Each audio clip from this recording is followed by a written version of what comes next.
Hello student, how are you? Welcome back to online classes by Sunrise school.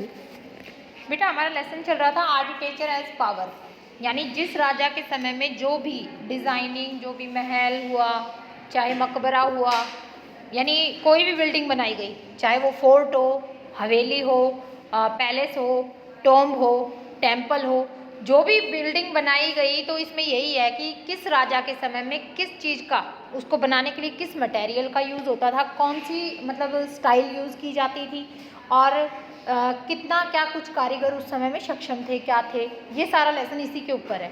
तो इसके अंदर हमने पढ़ लिया था कल अपना, एक तो पढ़ लिया था कि मस्जिदें जो हैं इस समय में जो मस्जिदें बनाई उनके बारे में, मिडिवल हिस्ट्री की बात है, यानी मध्यकालीन जो हमारा भारत में मस्जिद वगैरह का निर्माण हुआ वो कैसे हुआ, मंदिरों का निर्माण कैसा होता था। इसके अलावा हमने पढ़ा कि गार्डन का जो प्रचलन था, 4 पार्ट्स में डिवाइड करके जो गार्डन बनाए जाते थे, 4 बाग जिन्हें बोला जाता था, वो पैटर्न के बारे में हमने पढ़ा। और आज हम पढ़ेंगे टॉम्ब के बारे में पढ़ा था हमने, मकबरों के बारे में। तो आज हम पढ़ेंगे फोर्ट्स के बारे में। फोर्ट्स होते हैं किले, किला बनवाया राजाओं ने, उन किलेबंदी करवाई या किला बनवाया, वो कैसे बनवाया, किस मटेरियल का यूज़ किया, पूरे लेसन में यही है। देखिए, forts were called structures which served as the residence of the emperor and other members of the royal family as well as military strongholds of the empire. Forts यानी ये जो किले हैं, अगर हम इनकी बात करें तो स्ट्रक्चर होता है ढांचा।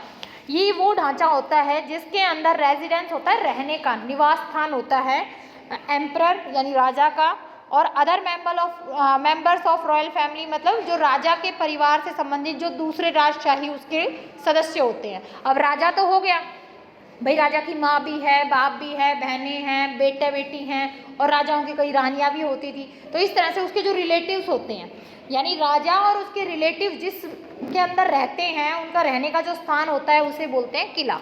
ठीक है। इसमें इसके अलावा जो शामिल होता है मिलिट्री स्ट्रॉन्ग होल्ड्स, जो आपकी सेना होती है ना, मिलिट्री को जैसे सेनापति कर रहा है, जो सेना होती है और सेनापति वगैरह जो होते हैं वो भी किले के अंदर ही होते हैं, क्योंकि उसकी काम ही यही होता है कि किसको रक्षा करना होता है, उनको, राजा की और उसके परिवार की। इसमें आगे बताया है, Akbar built a palace cum fort complex at Fatehpur Sikri near Agra. Akbar ने जो है एक महल बनाया, महल कम और किलाबंदी उसमें ज़्यादा की गई थी, तो महल के साथ वो किला ज़्यादा था, जिसमें फतेहपुर सीकरी में ये बनाया गया है, आगरा के पास। तो अकबर के द्वारा बनाया गया था। And Shahjahan undertook its construction on a large scale. देखो, स्टार्टिंग कर दी थी, जितनी ज़रूरत थी अकबर ने उतना बना दिया था, लेकिन इसको बाद में और बढ़ाया और पूरा और ज़्यादा उसमें निर्माण करवाया किसने? शाहजहाँ ने। यानी उस किले में और जो ज़रूरत की चीज़ें होनी थी या जो भी आइटम और करना था या दीवारें बढ़वानी थी, जो भी करवाना था और बंदिश करवानी थी, वो सब किसने करवाई बाद में? शाहजहाँ ने। The Agra fort stand as one of the best example of architectural monuments of the period where many structure were build driving influence from Bengali and Gujarati style. अगर हम आगरा के किले की बात करें तो ये सबसे अच्छा उदाहरण है उस समय की जो बिल्डिंगें हुई, इमारतें हुई उनका। और इस समय में जो ढांचा है, यानी जो किले की डिज़ाइनिंग होती थी, वो तैयार की जाती थी कौन से स्टाइल में? बंगाली और गुजराती स्टाइल में।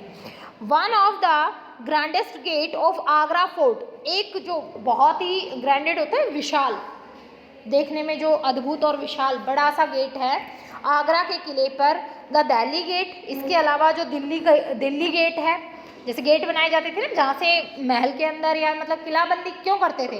अब आप देखो, नॉर्मली आप जाते हो, रेवाड़ी वगैरह जाते हो, तो आप ये देखते हो ना, गोकल गेट है, भाड़ावास गेट है।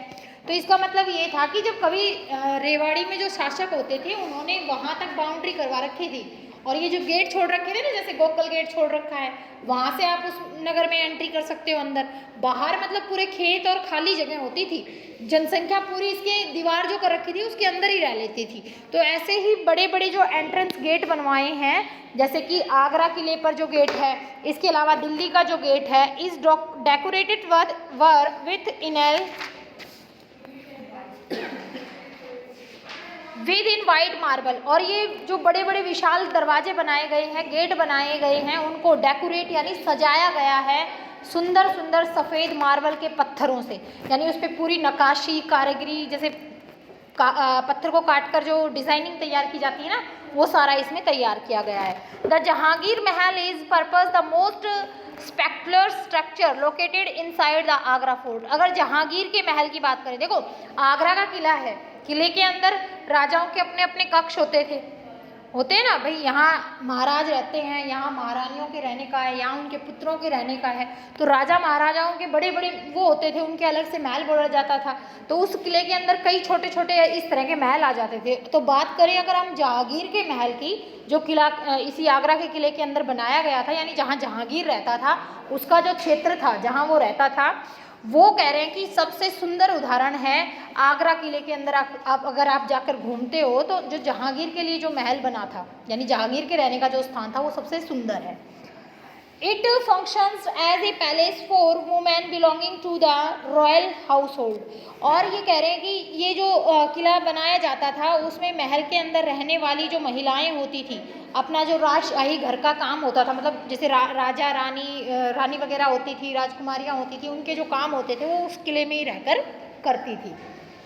द नगीना मॉस्क्यू और jam mosque is another architectural beauty in the Agra fort. इसके अलावा नगीना मस्जिद कह लो, जैम का मतलब होता है ये जो रंगी ज्वेल होते हैं, जैसे मतलब जो कीमती पत्थर होते हैं हमारे, जैसे आप हीरा है वो भी पत्थरों में आएगा, नग जो होते हैं हमारे महंगे महंगे जो आते हैं, तो इसमें नगीना भी कह सकते हो, नग भी कह सकते हो, ठीक है।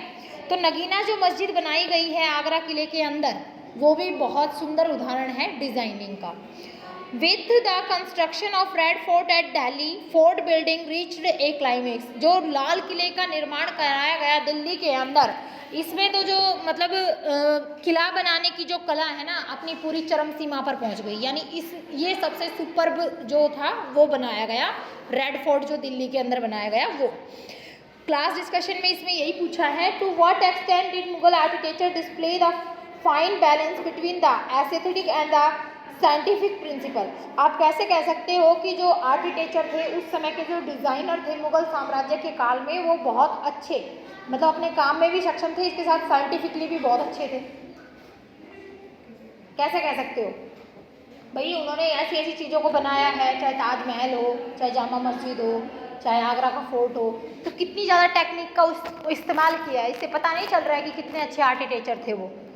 आजकल पुल बनता नहीं है, उससे पहले गिर जाता है, आता है ना न्यूज़ वगैरह में कि पुल का निर्माणाधीन पुल गिरा, यानी आधा ही बना था, उससे पहले गिर गया, ठीक है ना। तो इससे पता चलता है वो साइंटिफिकली भी कितने डेवलप्ड थे और कितना अच्छा उनका डिज़ाइनिंग थी। हवेली तो हिंदी में हवेली बोलते हैं, समझते हो सब, गांव में भी बोल देते हैं हवेली में जा रहा हूँ है। तो देखो another interesting category of structure, हमारे गांव में इतनी बड़ी हवेलियाँ नहीं मिलती जितनी आप राजस्थान में जाओगे, या वैसे बड़ी हवेलियाँ होती हैं वो अलग होती हैं। देखिए another interesting category of structures built during Mughal rule in India were havelis. अगर दूसरा ढांचे की बात करें जो मुगल साम्राज्य के समय में भारत में बनाया जाता था, वो सबसे महत्वपूर्ण था हवेली। यानी मुगल जब साम्राज्य था, यहाँ पर हवेलियाँ बहुत बनी हैं। दीज वर पैलाटिल मैनिसन्स और होम बिल्ट बाय नॉबल्स। इसे आप कह सकते हो कि ये ऐसे पैलाटिल जो मैनिसन्स, यानी आप ये कह सकते हो जो घर के यूज़ के लिए बनाई जाती थी, मतलब इसमें रहने के लिए, निवास स्थान के लिए बनाते थे, अपने रहने के लिए। और बनाते कौन लोग थे? वो लोग बनाते थे जो नॉबल्स मतलब जैसे राजा के दरबार में कोई काम कर रहा है, ठीक है, कोई मंत्री है या कोई ऑफिसर है, यानी किसी को कोई सूबेदारी का पद दे रखा है या मनसबदार का पद दे रखा है, उनकी जो रहने का स्थान होता था उसको क्या बोलते थे? हवेली। वो बनाते थे क्योंकि वो भी फाइनेंशियली अच्छे होते थे। जब राजा के यहाँ काम कर रहे हैं, सैलरी वगैरह उनको भी सही मिलती थी। तो राजा रहता था वो तो पैलेस हो जाते थे, और उसके जो वर्कर्स होते थे, यानी उसके साथ जो काम करने वाले दरबार में दरबारी होते थे, वो क्या हो गए? वो बनाते थे अपने रहने के लिए हवेली। Most of the Havelis in India were inspired and influenced by Persian and Central Asian architecture।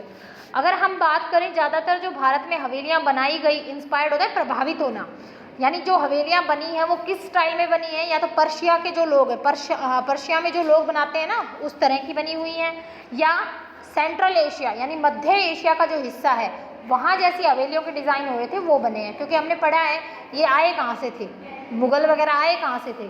Persia से और इधर से आए थे सेंट्रल एशिया से। जब वो अपने साथ आए थे तो अपने साथ आर्किटेक्चर भी लाए थे, तो प्रभाव तो उनका पड़ना था। Their havelis were usually large and opulent. हवेलियाँ जो हैं आमतौर पर बड़ी और खुली होती हैं। They were enclosed by courtyards, इनके साथ जुड़ा हुआ बड़ा सा आंगन होता है। Which had fountains in centre, जो बिल्कुल बीच में होता है घर के, यानी हवेलियाँ जो होती हैं उसकी चारों तरफ रूम वगैरह वो सब कुछ मिलेंगे, बीच में बड़ा सा क्या मिलेगा आपको, आंगन मिलेगा। लखनऊ अगर हम बात करें they can be founded in, तो ये हवेली जो है आपको ज़्यादा देखने को मिलेंगी, जो सुंदर सुंदर हवेलियाँ उस समय में बनी हैं वो आपको देखने को मिलेंगी आगरा में, लखनऊ में, दिल्ली में, पेशावर एंड लाहौर। पेशावर और लाहौर अब वर्तमान में पाकिस्तान में है, ठीक है। तो ये हवेलियाँ जो हैं यहाँ ज़्यादा बनी हैं। Rajasthani haveli are famous for fusing Indian and Islamic elements. अगर राजस्थान की हवेलियों की बात करें तो उनमें है ना दोनों की जो संस्कृति का रूप मिला जुला, आर्किटेक्चरों का मिला जुला रूप मिलता है, भारतीयों का भी और इस्लामिक का भी। देखो ये जो शेखावटी की हवेली दिखा रखी है, इसमें देखो जो वो टॉम बनाते हैं, मकबरे बनाते हैं या मॉस्क्यू बनाते हैं तो ऊपर ऐसी गोलाई का देते हैं ना, तो ये स्टाइल तो हो गया इस्लामिक का, नीचे से स्टाइल हो गया इंडियन का। तो ये कह रहे हैं कि राजस्थानी जो हवेलियां हैं उसमें दोनों का मिक्सचर मिलता है, इंडियन और इस्लामिक दोनों आर्किटेक्चरों का। They were decorate with intricate painting and carving, और इन हवेलियों को सजाया जाता है, इनकी दीवारों को सजाया जाता है, या तो इन पर चित्रकारी की जाती है यानी पेंटिंग करवा दी जाती है, या फिर कार्विंग का मतलब होता है जैसे पत्थरों को काट करके जो डिज़ाइनिंग बनाई जाती है, जैसे मार्बल के पत्थर वगैरह लगाने हो उसमें कटिंग करके पत्थर में ही डिज़ाइन जो डाल दिया जाता है, इस तरह से इसको डेकोरेट किया जाता है। The havelis in Shekhawat are known for their magnificent frescoes the haveli of Jaisalmer had inventive design which kept out heat and dust. ये यानी हवेली जो शेखावटी की जो हवेली है वो जानी जाती है, मैग्निफिकेंट होता है किसी चीज़ को मैग्नीफाई करना, साइंस में नहीं आता आपका, यानी शानदार छोटी छोटी जो कारीगरी होती हैं, मिनी जो चीज़ें होती हैं उनको दिखाने में, और इसमें बताया है शानदार जो मतलब इस पर जो कारीगरी की गई है ना, छोटी छोटी कारीगरी की गई है उसको दिखाने में। और इसके अलावा हवेली जो जैसलमेर की है ना वो ये दिखाती है, इसका डिज़ाइन ऐसा बनाया गया है जिससे कि धूल और मिट्टी क्या रहे, हमेशा बाहर ही रहे, हवेली के अंदर प्रवेश नहीं करती, ठीक है। Tourist come from all over the world to catch a glimpse of the intricate stone carved jharokhas balconies. Jharokha बोलते हैं ना जो हम, झरोखा, झरोखा क्या होता है, कहीं से देखने का स्थान, झरोखाज और बालकनीज फाउंड इन दीज हवेली। और जो टूरिस्ट है यानी जो घूमने वाले सैलानी आते हैं भारत के अंदर, वो संसार से अलग अलग जगह पर आते हैं और उनको सबसे अच्छी चीज़ जो लगती है ना हवेलियों में वो लगती है बालकनी, यानी हवेलियों के सामने वो जो छोटे छोटे दिख रहे हैं ना, ये छेद से छोड़ रखे हैं, यानी उसमें से जो झांकना, झरोखा जो होता है उसमें से देखना उनको बड़ा पसंद होता है, तो यहाँ ये देखने के लिए आते हैं। देखो बेटा, बैवलीज को बैवलीज ही बोलते हैं हिंदी में भी। बैवलीज का मतलब होता है, नॉर्मली हम कह देते हैं बावड़ी वगैरह बोल लो, या तो हिंदी में बावड़ी नहीं होता है पानी के लिए जो बनाई जाती है, मतलब एक तरह से चौड़ा कुएं नुमा स्ट्रक्चर तैयार किया जाता है, उसके चारों तरफ सीढ़ियाँ होंगी जाने के लिए, नीचे होगा मतलब बाकी जो आपकी जगह होगी उससे काफ़ी नीचे होगा और जाने के लिए उसके सीढ़ियाँ होंगी। खड़े दोनों, स्टैंड अप, खड़े हो जाओ दोनों। तो इसमें ये होता है या तो तालाब नुमा स्ट्रक्चर बनाया जाएगा, जैसे तालाब होता है ना उसकी तरह, चारों तरफ क्या होंगी उसमें सीढ़ियाँ होंगी अंदर जाने के लिए, या कोई कुआं होगा उसके चारों तरफ से सीढ़ियाँ होंगी नीचे जाने के लिए, तो उसे बोलते हैं। This remarkable structure was step wells build by rulers and rich citizens. ये जो रिमार्केबल होता है विस्मरणीय, विस्मरणीय मतलब जो जिसको भुलाया ना जा सके, यानी हमेशा याद रखने वाला जो ये ढांचा है वो बनाया गया, जो step wells build, step wells समझ रहे हो ना, पैड़ियाँ जिसमें हैं कुएं के पास जाने के लिए जिसमें पैड़ियाँ होती हैं, ये बनाया जाता था शासकों के द्वारा या जो बहुत ज़्यादा धनी सिटीजन मतलब जो अमीर नागरिक होता था उसके द्वारा अपने घरों में या वैसे। Flight of steps led to underground shelter which were built around well to obtain underground water.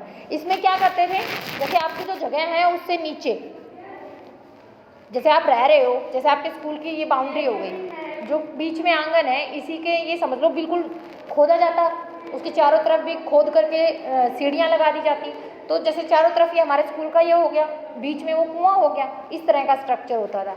तो जैसे इसमें सीढ़ियों से क्या करते, नीचे जाना पड़ता था। अंडरग्राउंड वाटर का मतलब है भूमिगत जल निकालने के लिए। भूमिगत जल मतलब जैसे हम कुएं या नलकूप कूद के जो निकालते हैं पानी, वो। तो इसमें कुएं बनाए जाते थे अंदर से पानी निकालने के लिए। Baolis can be found in Delhi, Haryana and Gujarat. और इस तरह की जो बावड़ियाँ हैं ना, वो दिल्ली में, हरियाणा में, गुजरात में मिलती हैं। अगर आपको ये स्ट्रक्चर देखना है ना बावड़ी का, तो राजस्थान की बावड़ी है नीमराणा की, उसको देख सकते हो। रानी की बावड़ी उसे बोलते हैं। अब नोट पे भी छप के आ रही है वो, कौन सी नोट पे है पता नहीं, 20 के पे है, कौन से पे है, ठीक है ना। तो ये बावड़ी होती हैं। इसमें ये होता है कि जो महल वगैरह है ना, तो चारों तरफ तो महल वगैरह हो जाएंगे, बीच में कोर्टयार्ड सा मतलब आंगन सा होगा कोई, तो उसके अंदर ही वो स्ट्रक्चर अलग से बनाया जाता है। तो वो और बाकी जगह से नीचा होगा, पैड़ियाँ लगाई जाएंगी, और नीचे या तो कोई तालाब सा होगा जिसमें पानी होगा, या फिर जो कुआं वगैरह होता है जिससे पानी निकाल सकते हो आप, वो स्ट्रक्चर मिलता है, ठीक है। तो आज ये लेसन हम यहीं तक रीड करेंगे। तो ये लेसन आपको रीड करना है और साथ में वो लेसन कंप्लीट लर्न करके टेस्ट के लिए तैयार करना है। Thank you.